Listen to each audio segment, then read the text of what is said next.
Hi everyone, welcome to Global Shorthand Academy. இந்த வீடியோவில் English short and lessons chapter 2 நம்ம வந்து பார்க்க போகிறோம். சாப்டரோட நேம் தி வவல்ஸ். லாஸ்ட் சாப்டரில் வந்து பார்த்தீங்க அப்படின்னா நம்ம கான்சனன்ஸ் படித்தோம், மெய்யெழுத்துக்கள். இந்த சாப்டரில் நம்ம வந்து பார்க்க போகிறது உயிரெழுத்துக்கள். இந்த சாப்டர் முடிகிறப்போ வந்து பார்த்தீங்கன்னா ஒரு வார்த்தையை எப்படி எழுதுறதுன்னு நம்ம கற்றுப்போம். ஏன்னா ஒரு வார்த்தைன்றது மெய்யெழுத்துக்களும் உயிரெழுத்துக்களும் சேர்ந்தது தான். இப்போ என்னென்ன உயிரெழுத்துக்கள்லாம் இருக்குது அப்படின்னு பார்க்குறப்ப நம்மளுக்கு தெரிஞ்ச உயிரெழுத்துக்கள் தமிழ்லேயே வருவோமே. ஆ, ஆ, இ, இ, உ, உ, ஏ, ஏ, ஐ, ஓ, ஓ, அவ். மொத்தம் 12 உயிரெழுத்துக்கள் நம்ம வந்து படிச்சிருக்கிறோம். இதில் வந்து பார்த்தீங்கன்னா ஐ, அவ் இது ரெண்டும் வந்து 2 உயிரெழுத்துக்கள் சேர்ந்தது. ஆ கூட்டல் ஈன்றது தான் ஐ.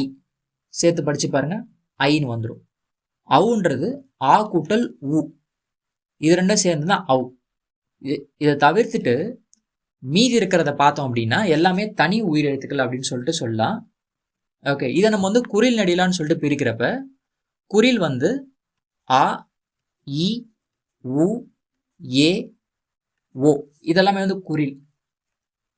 இந்த ஆ, இ, உ, ஏ, ஓன்றது வந்து பார்த்தீங்கன்னா நெடில். ஓகே, மொத்தம் 12ல் ஐயும் அவும் வந்து பார்த்தீங்கன்னா 2 உயிரெழுத்துக்கள் சேர்ந்தது. அதுவுமே வந்து ஆக்சுவலாக நெடில் தான். மீதி இருக்கிற 10ல் வந்து டிக் போட்டது எல்லாமே வந்து குறில், டேஷ் போட்டிருக்கிறது எல்லாமே வந்து பார்த்தீங்கன்னா நெடில். கரெக்டுங்களா? இப்போது ஷார்ட் ஹேண்டில் வந்து உயிரெழுத்துக்களை எப்படி குறிப்பாங்க அப்படின்னா 2 தான், 2 சைன் தான். ஒன்று டாட்டு, இன்னொன்று வந்து பார்த்தீங்கன்னா டேஷ். ஒன்று டாட்டு, இன்னொன்று வந்து டேஷ். அவ்வளோதான். இதை வச்சுட்டே வந்து பார்த்தீங்கன்னா 10 சவுண்ட்ஸுகளுக்கு வந்து என்ன பண்ணிடுவாங்கன்னா எழுதிடலாம். ஓகேங்களா? குறில்னு இருந்துச்சுன்னா லைட்டாக எழுதணும். இதுவே நெடில இருந்துச்சுன்னா அழுத்தி எழுதணும். புரியுதுங்களா? குறில இருந்துச்சுன்னா லைட்டாக, நெடில இருந்துச்சுன்னா அதுவே அழுத்தி. So light dot, light dash, heavy dot, heavy dash அப்படின்னு சொல்லுவாங்க. டாட்டு, டேஷ், இது ஹெவி டாட்டு, இது ஹெவி டேஷ். அவ்வளோதான். இங்கேயே வந்து நம்மளுக்கு 4 கிடச்சிருச்சு. 2லேருந்து இப்போ நம்ம 4க்கு போயிருக்கோம். ஓகே, இந்த 4த்தை வச்சுட்டு மீதி இருக்கிற 10 சவுண்ட்ஸ் எப்படி குறிக்கிறது அப்படின்றத வந்து பார்க்கலாம். அந்த 4த்தையும் எழுதிடுவோம். Light dot, light dash, heavy dot, heavy dash, குறில்னு சொல்லிட்டு வச்சுக்கலாம், நெடில்னு சொல்லிட்டு வச்சுக்கலாம். ஓகேங்களா? இது ஃபஸ்ட்டு, செகண்டு, தேர்டு அப்படின்னு நான் வந்து பிரிச்சுக்கிறேன். இங்கேயும் அதே தான், ஃபஸ்ட்டு, செகண்டு, தேர்டு அப்படின்னு சொல்லிட்டு பிரிச்சுக்கிறேன். ஓகே, இது ரொம்ப இம்பார்ட்டண்ட்டு. இப்போ ஆ சவுண்டுக்கு வந்து பார்த்தீங்கன்னா நம்ம லைட் டாட் நம்ம வந்து வைப்போம். ஓகேங்களா? ஆ சவுண்டுக்கு லைட் டாட்டு. இதுவே ஆ சவுண்டுக்கு வந்துச்சு அப்படின்னா ஹெவி டாட்டு. நெக்ஸ்ட்டு இ, ஈன்றது வந்து பார்த்தீங்கன்னா லைட் டாட்டு. ஈன்றதுக்கு வந்து ஹெவி டாட்டு. ஊ அப்படின்றதுக்கு லைட் டேஷ். ஊ அப்படின்றதுக்கு ஹெவி டேஷ். ஏன்றது வந்து பார்த்தீங்கன்னா லைட் டாட்டு. ஏன்றதுக்கு வந்து பார்த்தீங்கன்னா ஹெவி டாட்டு. ஓன்றதுக்கு லைட் டேஷு, ஓ அப்படின்றதுக்கு ஹெவி டேஷ். இது புரிஞ்சுதுங்களா?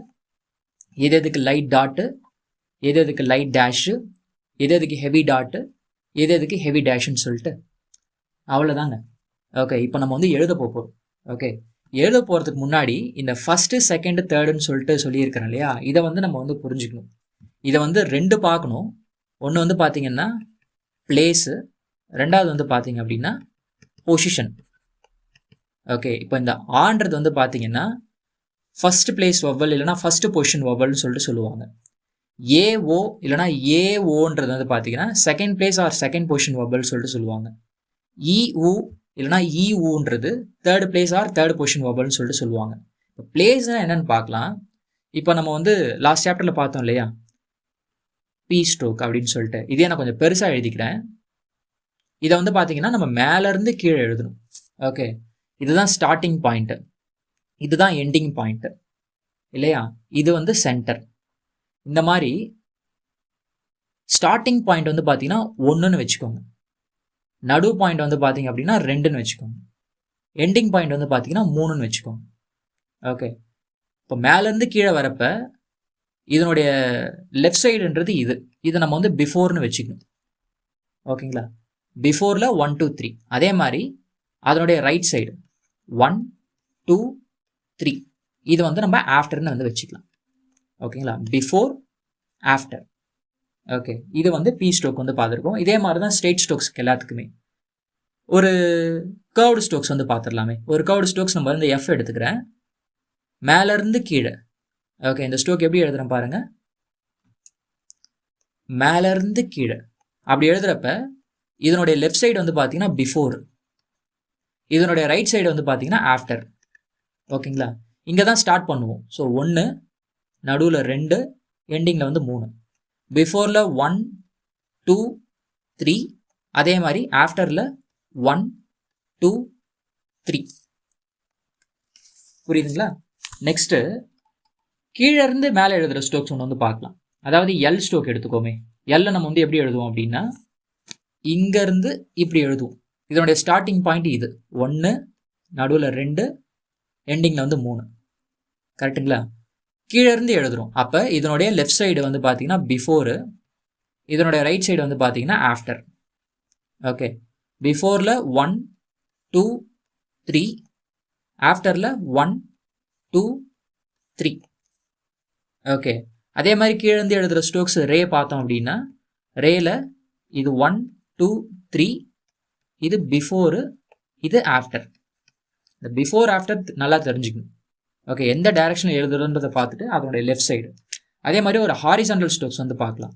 இப்போ நம்ம வந்து எம் எடுத்துக்கோமே. இதை எப்படி எழுதுவோம் அப்படின்னா, இப்படி எழுதுவோம். கரெக்டுங்களா? நான் இதை பெருசாக எழுதி காட்டுறேன். லெஃப்ட்ல இருந்து ரைட்டு. ஓகே, ஸோ மேலே வந்து பார்த்தீங்கன்னா பிஃபோர், கீழே வந்து பார்த்தீங்கன்னா ஆஃப்டர். இங்கே தான் ஸ்டார்ட் பண்ணுவோம்.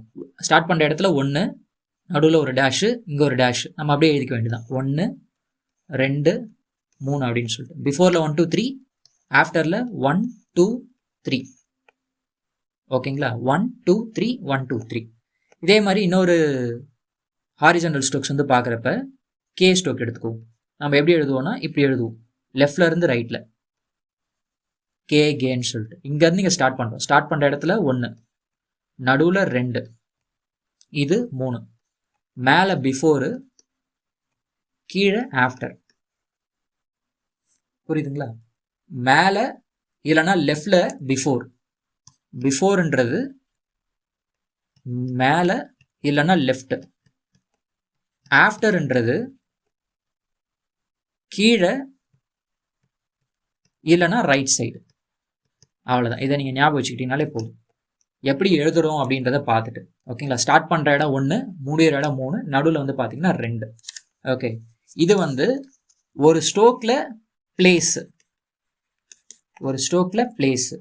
இதுவே பொசிஷன் என்னன்றதை பார்த்துக்கலாம். ஓகேங்களா, இதுவுமே இம்பார்ட்டன்ட்டு. மொத்தம் 3 பொசிஷன் இருக்கு. ஒன்று வந்து பார்த்தீங்க அப்படின்னா அபவ் தி லைன், ரெண்டாவது வந்து பார்த்தீங்கன்னா ஆன் தி லைன், மூணாவது வந்து பார்த்தீங்கன்னா through the line. Above the line, on the line, through the line. இப்போ ஒரு ஸ்ட்ரோக் எடுத்துக்குவோம். நம்ம இதுக்கு முன்னாடி பார்த்த சாப்டரில் எல்லாத்தையுமே வந்து பார்த்தீங்கன்னா கோட்டுக்கு மேலே எழுதியிருப்போம்.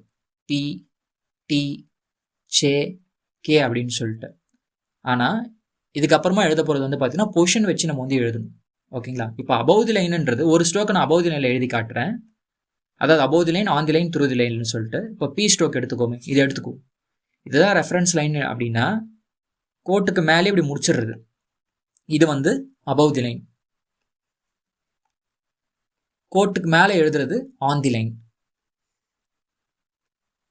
கோட்டை குறுக்கிட்டு எழுதுறது through the line. Above the line, on the line, through the line.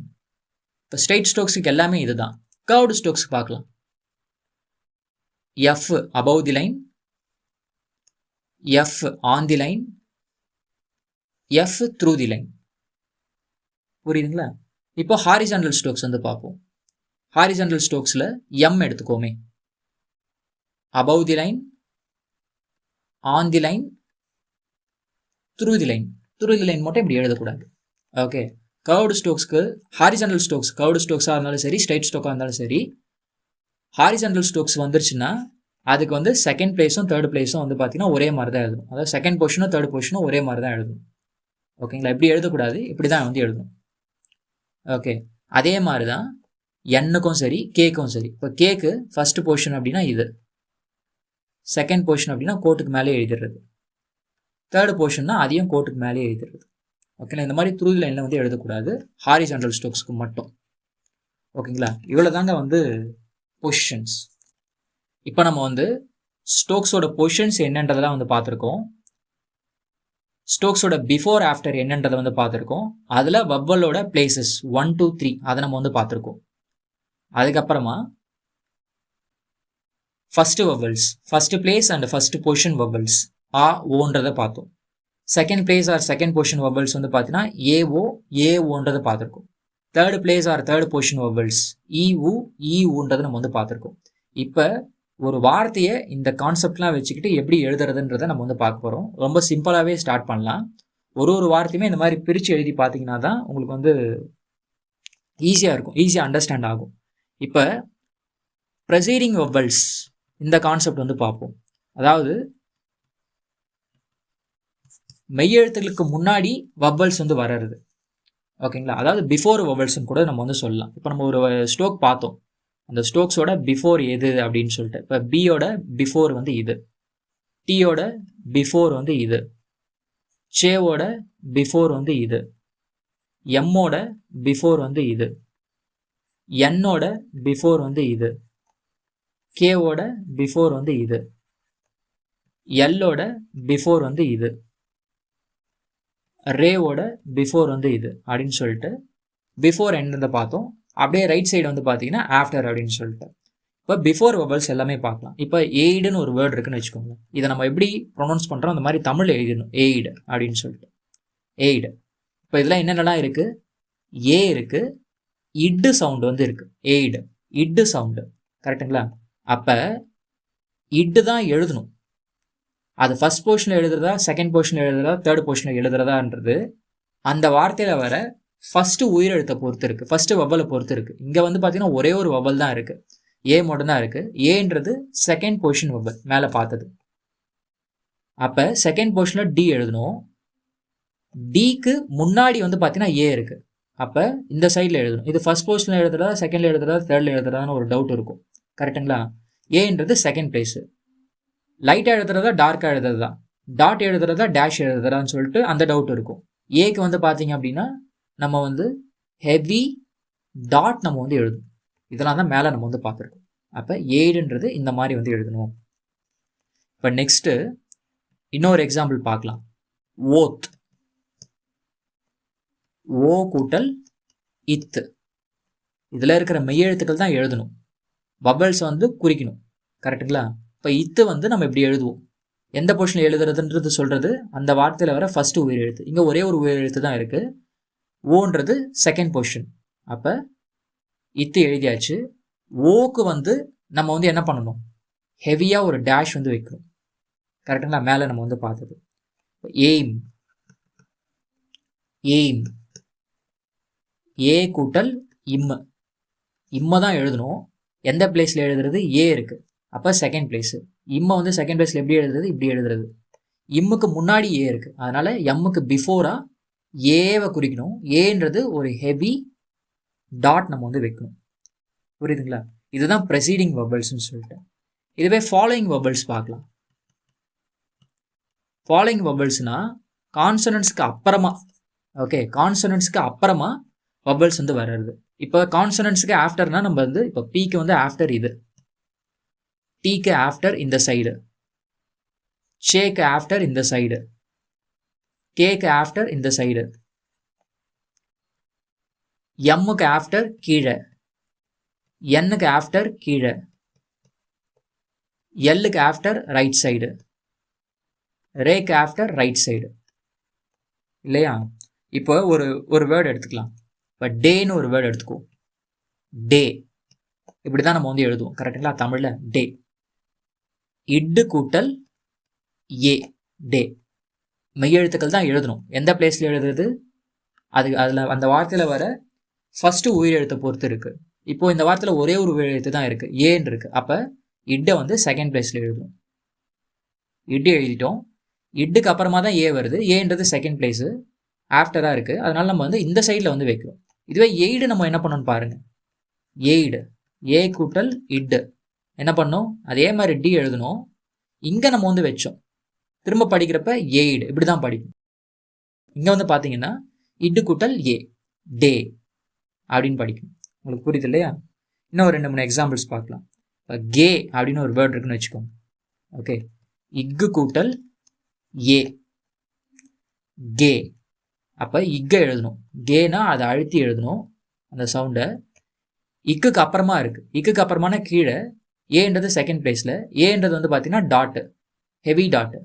இப்போ கே அப்படின்னு சொல்லிட்டு நம்ம வந்து எழுதணும். ஓகேங்களா? அதே மாதிரி தோ அப்படின்னு ஒரு வேர்டு பார்க்கலாம். தோ இது கூட்டல் ஓ. இதை வந்து எழுதணும். எந்த பிளேஸில் எழுதுறது? ஓ செகண்ட் பொசிஷன். அப்போ தோ. ஓக்கு வந்து பார்த்தீங்கன்னா ஹெவி டேஷ் தோ. ஓகே, இப்போ காம் இந்த வேர்டு பார்க்கலாம். காம் இக்கு கூட்டல் ஆ கூட்டல் இம்மு. இதில் வந்து பார்த்தீங்கன்னா இருக்கிற மெய்யெழுத்துக்கள் இக்கு இம்மு. கரெக்டுங்களா? அப்போ நம்ம வந்து இக்கையும் இம்மையும் சேர்த்து எழுதணும்.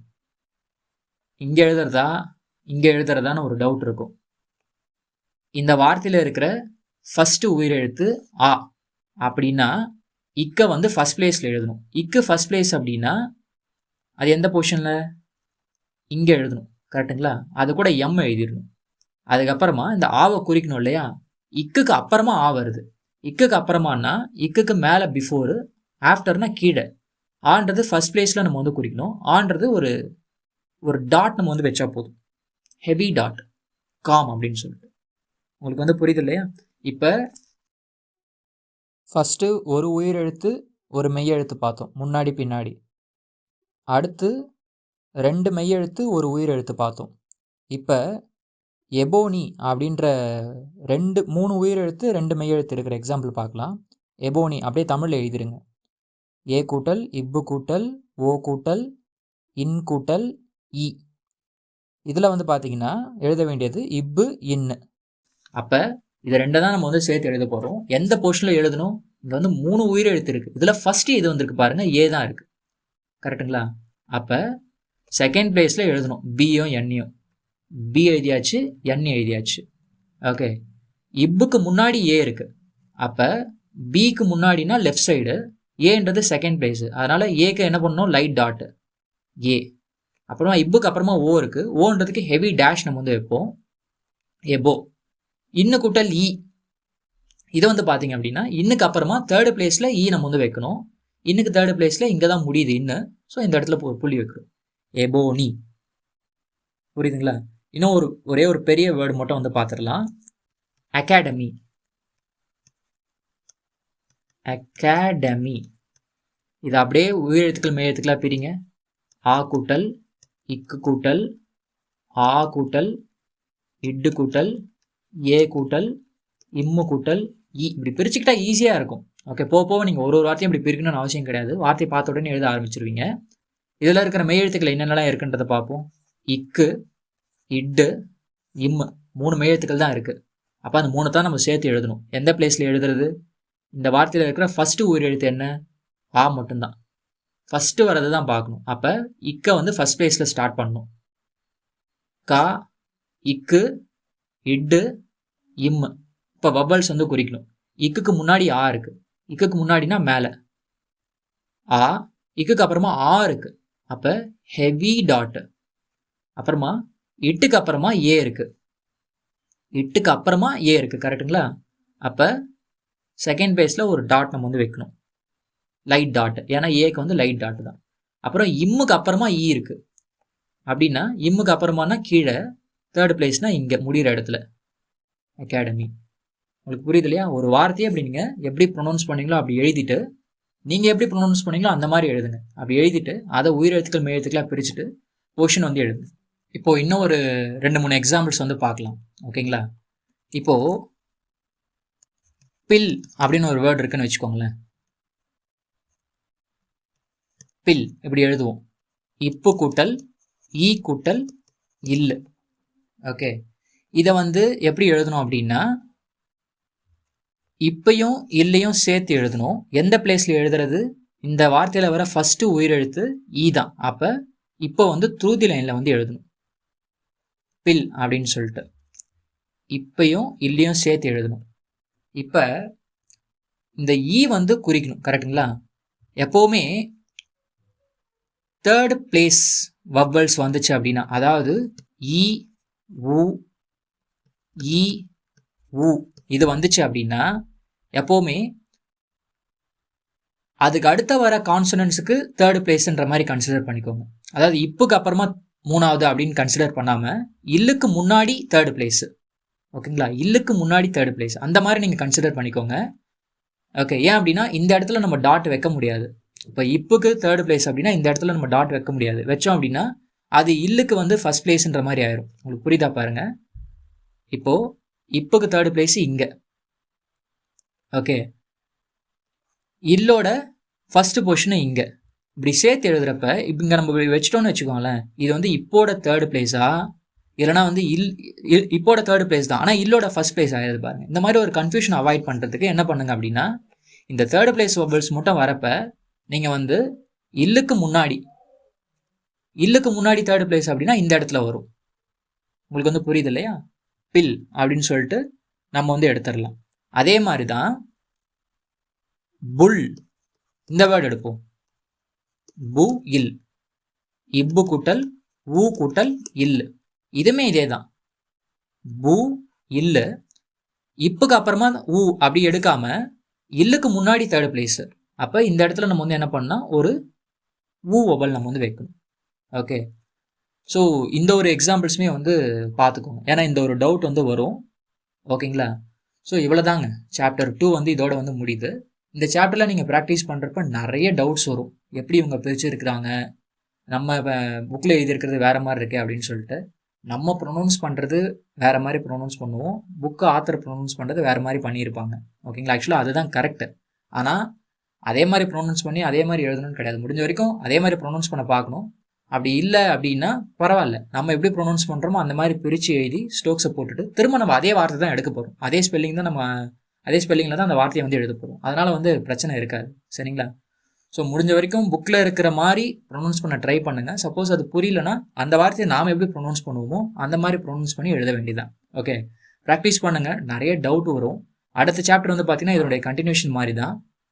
ஓகே, அது வந்து ஈஸியாக தான் இருக்கும். ஓகேங்களா? ஆல்மோஸ்ட் நம்ம அடுத்த சாப்டருமே வந்து கவர் பண்ணிட்டோம் இதுலையுமே. ஓகே, இந்த சாப்டரில் வந்து மொத்தம் ஒரு 3 எக்ஸசைஸ் வந்து இருக்கும். எக்ஸசைஸ் 5, 6, 7. இந்த 3 எக்ஸசைஸில் இருக்கிற ஒரு வார்த்தைகளுமே வந்து பார்த்தீங்க அப்படின்னா 5 லைன் வந்து எழுதுங்க. ஓகேங்களா? ஒரு வார்த்தையை குறைஞ்சபட்சம் ஒரு 20 வாட்டியாச்சும் எழுதியிருக்கும். அப்போ தான் வந்து நம்மளுக்கு நல்லா வந்து அண்டர்ஸ்டாண்ட் வந்து ஆகும். அடுத்த சாப்டர் 3 இன்டர்வீனிங் வவ்வல்ஸ்ன்னு சொல்லிட்டு சீக்கிரமாகவே அதை வந்து பார்க்கலாம். சரிங்களா? தேங்க்யூ.